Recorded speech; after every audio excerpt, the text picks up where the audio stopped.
There's a residential building in the south of Chicago that officially has 12 floors, but residents will quietly tell you that this isn't true.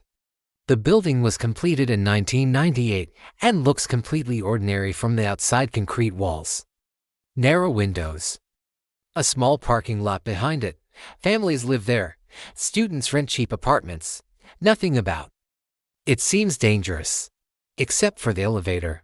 From the very first year the building opened, people complained that the elevator behaved strangely at night.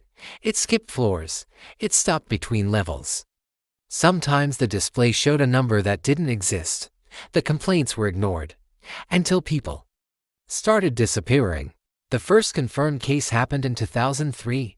A night shift nurse named Laura Benton returned home around 1:40 a.m. Security cameras showed her entering the lobby alone. She pressed the elevator button, stepped inside, and turned around. The doors closed. That was the last time anyone saw her. Her apartment was on the 7th floor. Her keys, phone, and work bag were found inside the elevator 2 days later when maintenance finally forced the doors open. The elevator car was empty. There was no sign of struggle.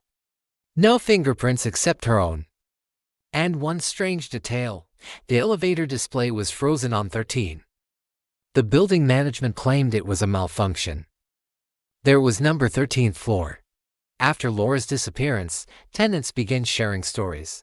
Some said the elevator felt colder after midnight. Others said they heard breathing behind them when they rode alone. One man swore the elevator spoke to him quietly, through the speaker. Using his name, most people stopped using it at night. But in 2011, the building installed new security cameras inside the elevator car. That's when the footage changed everything. In August of that year, a college student named Daniel Cho entered the elevator at 12:58 a.m. He pressed the button for floor 6 and leaned against the wall. Scrolling through his phone, the doors closed. At first, everything was normal. Then the elevator lights flickered. The camera caught Daniel looking up at the display as the number 6 passed. Then 7, then 8. Daniel frowned and pressed the stop button. Nothing happened. The display continued to change. Daniel stepped back, confused. Then the display showed 13. The elevator stopped. The doors did not open. The lights dimmed. Daniel knocked on the doors and shouted. His phone screen went black. The camera audio picked up a faint sound, slow, rhythmic breathing that did not match his own. Then, very clearly, a voice spoke from the elevator speaker. Please remain inside the car. Daniel froze. The voice was calm, polite, mechanical. I didn't press 13, he said, his voice shaking. The speaker crackled. 13 presses you. The camera feed cut to static. When maintenance opened the elevator the next morning, Daniel was gone. The building closed the elevator for repairs. Engineers replaced cables, software, and wiring. They found nothing wrong. The elevator passed every safety inspection. Residents demanded answers. Instead, management reopened the elevator. Disappearances continued. Always after midnight. Always inside the elevator. Always with the display showing 13. By 2017, at least 9 people were officially listed as missing. Then came Maria Alvarez. Maria worked as a freelance videographer and lived on the 4th floor. She didn't believe in urban legends.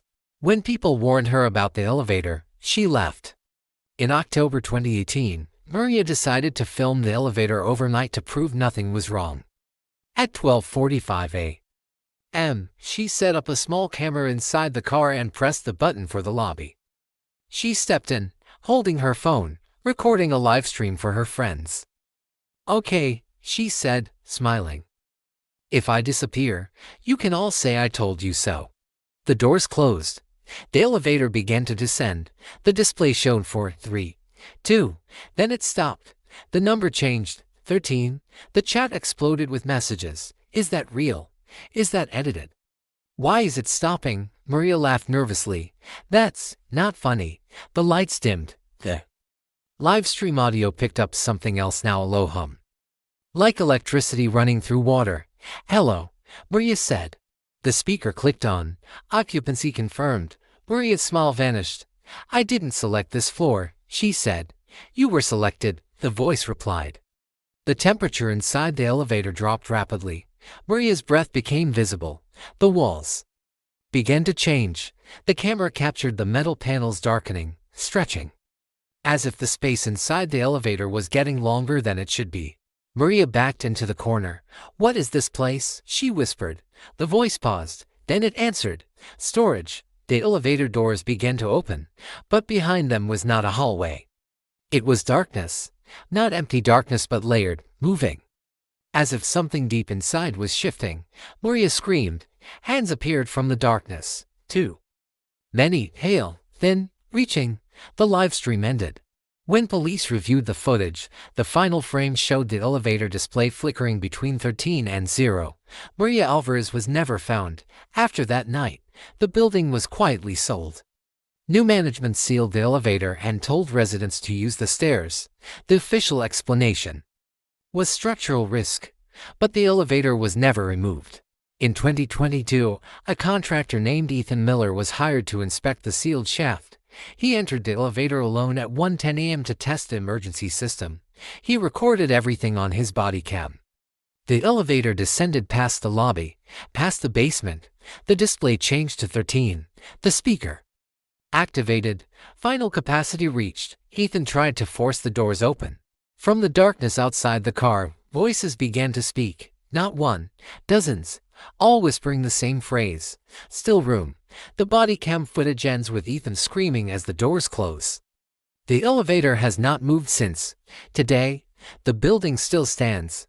Residents say that sometimes, late at night, they hear the elevator bell ring once, even though no one is inside. And if you look closely at the lobby panel, you might notice something new. A faint scratch beside the buttons, an extra number, pressed in from the inside. 13.